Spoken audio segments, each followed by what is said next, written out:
If you haven't heard about Anchor, it's the easiest way to make a podcast. Let me explain. It's free. There's creation tools that allow you to record and edit your podcast right from your phone or computer. Anchor will distribute your podcast for you, and it can be heard on Spotify, Apple, and many other platforms. You can make money from your podcast with no minimum listenership.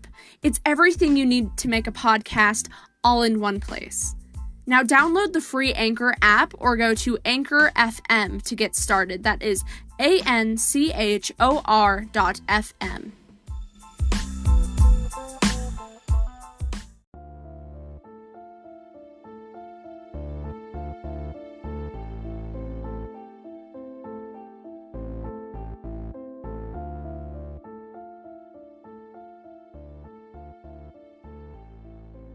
On March 8, 1971, a cab driver, a daycare provider, and two professors broke into an FBI office in Media, Pennsylvania, and stole more than 1,000 classified documents that they then mailed anonymously to several U.S. papers.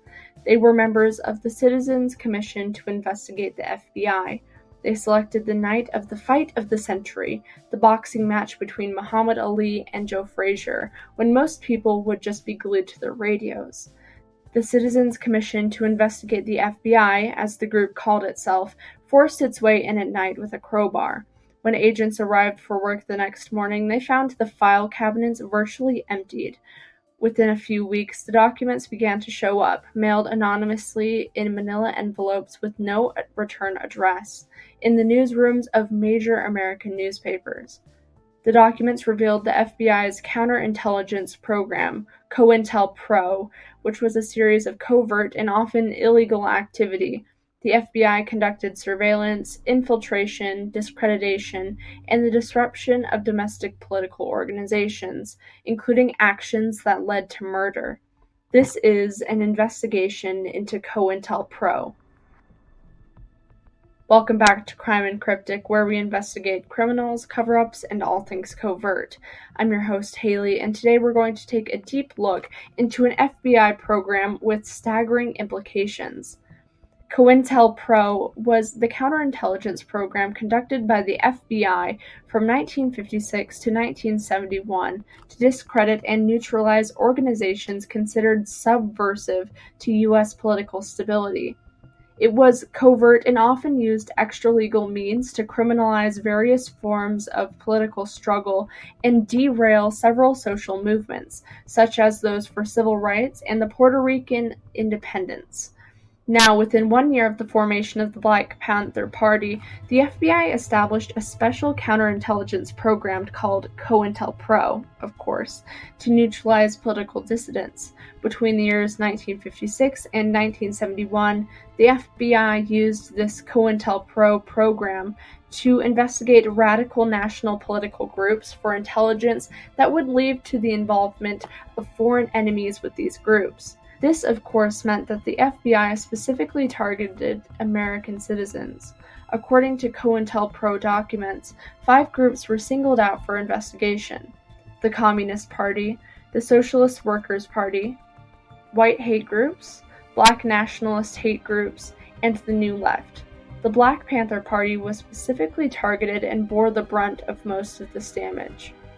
According to the FBI documents, one of the purposes of the COINTEL program was to expose, disrupt, discredit, or otherwise neutralize the activities of black nationalists.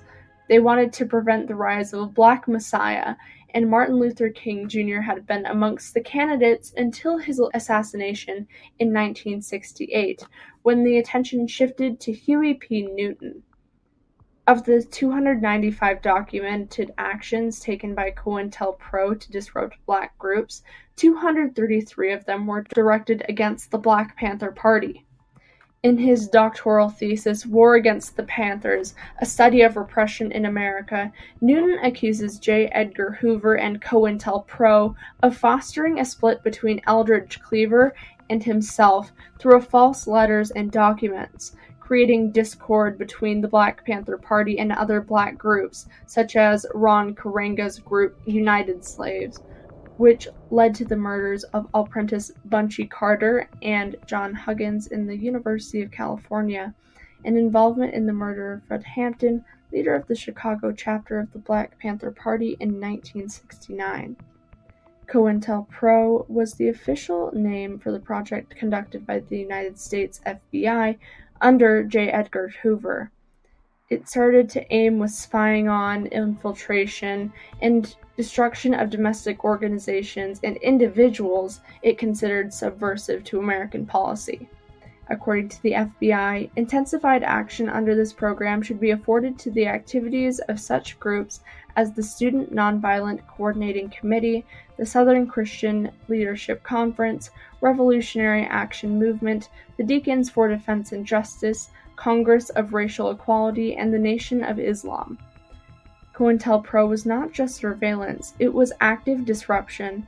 It was putting agents into the movement to incite rivalries, a jealousy, to try to get people fighting against each other and to not trust one another. COINTELPRO tactics included discrediting targets through psychological warfare, planting false reports in the media, smearing through forged letters, harassment, wrongful imprisonment, extralegal violence, and assassination. Covert operations under COINTELPRO took place between 1956 and 1971. However, the U.S. government has used covert operations against domestic political groups since its inception, and this continues to this day. Many of the techniques used would be intolerable in a democratic society, even if all of the targets had been involved in violent activity. But COINTELPRO went far beyond that. The Bureau conducted a sophisticated vigilante operation aimed squarely at preventing the exercise of the First Amendment rights of speech and association, on the theory that preventing the growth of dangerous groups and the propagation of dangerous ideas would protect national security and deter this violence. Obviously, this policy was only brought about by violence.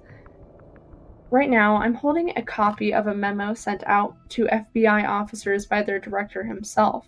It was sent out from Albany, New York on August 25, 1967.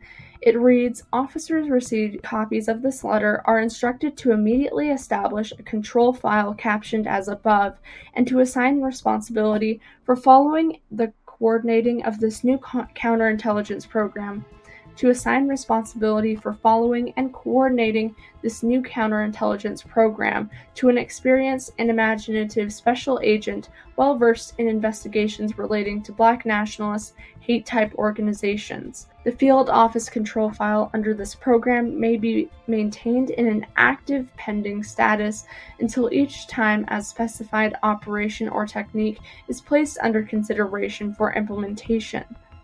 The purpose of this new counterintelligence endeavor is to expose, disrupt, misdirect, discredit, or otherwise neutralize the activities of Black nationalist, hate-type organizations and groupings, their leadership, spokesmen, membership, and supporters, and to counter their propensity for violence and civil disorder.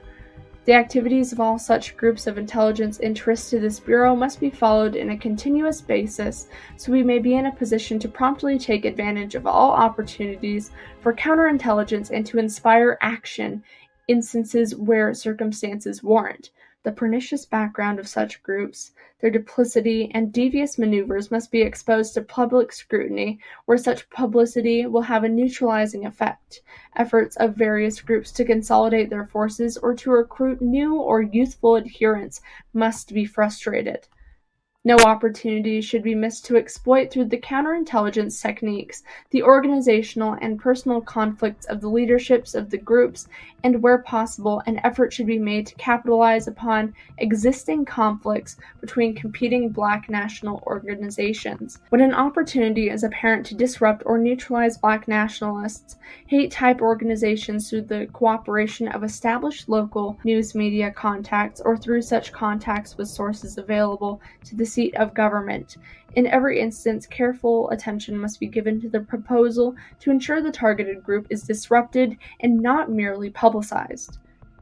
Consideration should be given to techniques to preclude violence-prone or rabble-rouser leaders of hate groups from spreading their philosophy publicly or through various mass communication media. Many individuals currently active in Black national organizations have backgrounds of immorality, subversive activity, and criminal records. Through your investigation of key agitators, you should endeavor to establish your unsavory backgrounds. Be alert to determine evidence of misapportion of funds or other types of personal misconduct on the part of the militant nationalist leaders, so any practical or warranted counterintelligence may be instituted. Intensified attention under this program should be afforded to the activities of such groups as Student Nonviolent Coordinating Committee, the Southern Christian Leadership Conference, Revolutionary Action Movement, the Deacons for Defense and Justice, Congress of Racial Equality, and the Nation of Islam. Particular emphasis should be given to extremists who direct the activities and policies of revolutionary or militant groups, such as Stokely Carmichael, H. Rap Brown, Elijah Muhammad, and Maxwell Stanford. At this time, the Bureau is setting up no requirement for status letters to be periodically submitted under this program. It will be incumbent upon you to ensure the program is being afforded necessary and continuing attention, and that no opportunities will be overlooked for counterintelligence action. This program should not be confused with the program entitled Communist Party USA Counterintelligence Program, Internal Security C, which is directed against the Communist Party and related organizations, or the program entitled Counterintelligence Program Internal Security Disruption of Hate Groups, which is directed against Klan and hate-type groups primarily consisting of white memberships. All special personnel responsible for the investigation of Black nationalist, hate-type organizations and their membership should be altered to our counterintelligence interest, and each investigative agent has a responsibility to call the attention of the counterintelligence coordinator suggestions and possibilities for implementing the program. You are also cautioned that the nature of this new endeavor is such that under no circumstances should the existence of this program be made known outside the Bureau, and appropriate within-office security should be afforded to sensitive operations and techniques considered under the program. No counterintelligence action under this program may be initiated by the field without prior Bureau authorization. You are urged to take an enthusiastic and imaginative approach to this new counterintelligence endeavor, and the Bureau will be pleased to entertain any suggestions or techniques you may recommend."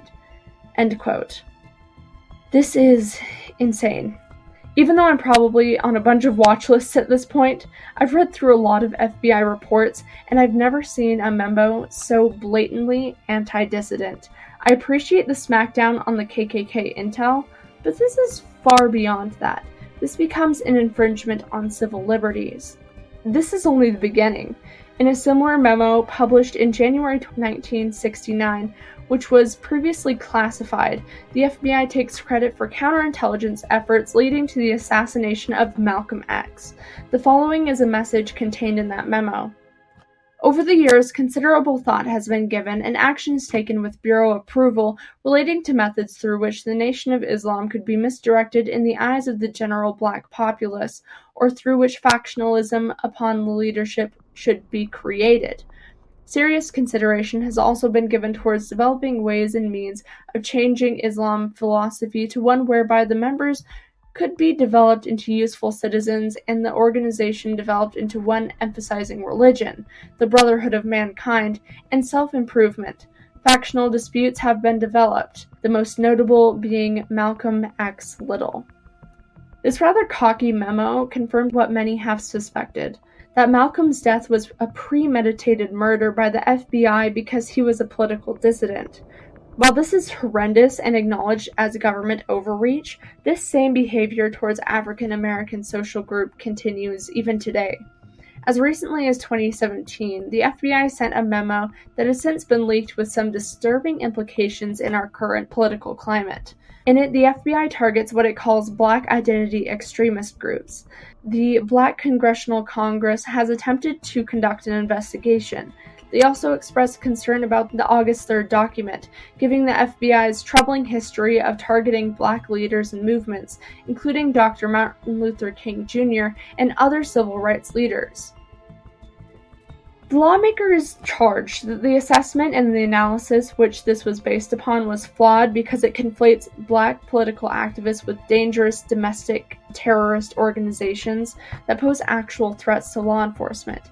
It relies on a handful of obviously terrible incidents to paint Black Americans who exercise free speech against witness police brutality as possible violent extremists. I like to point to a double standard when it comes to how certain groups are viewed and perceived as threats. There have been documented cases of violence perpetuated by white anti-government militias and white supremacist groups that U.S. law enforcement should be concerned with. This brings me to an interesting side note. Reform continues to be made, and an FBI report has yielded interesting conclusions. In October 2006, the FBI's white supremacist infiltration of law enforcement intelligence report indicated white supremacists had a historical interest in infiltrating law enforcement communities or recruiting law enforcement personnel. The report, redacted almost line for line, concealed much of what it was supposed to address, except it examined infiltration from organized groups and law enforcement personnel sympathetic to white supremacist causes. It hid information pertaining to recruitment campaigns and systematic attempts by white supremacist groups to infiltrate law enforcement. But among white supremacist sympathizers, the FBI reported that the Ku Klux Klan was notable for historically having support in many communities and ties to law enforcement. Let's just say, when I was researching this topic, I fell down a bit of an internet rabbit hole. A General Accounting Office report titled Countering Violent Extremism, issued in 2017, concluded of the 85 violent extremist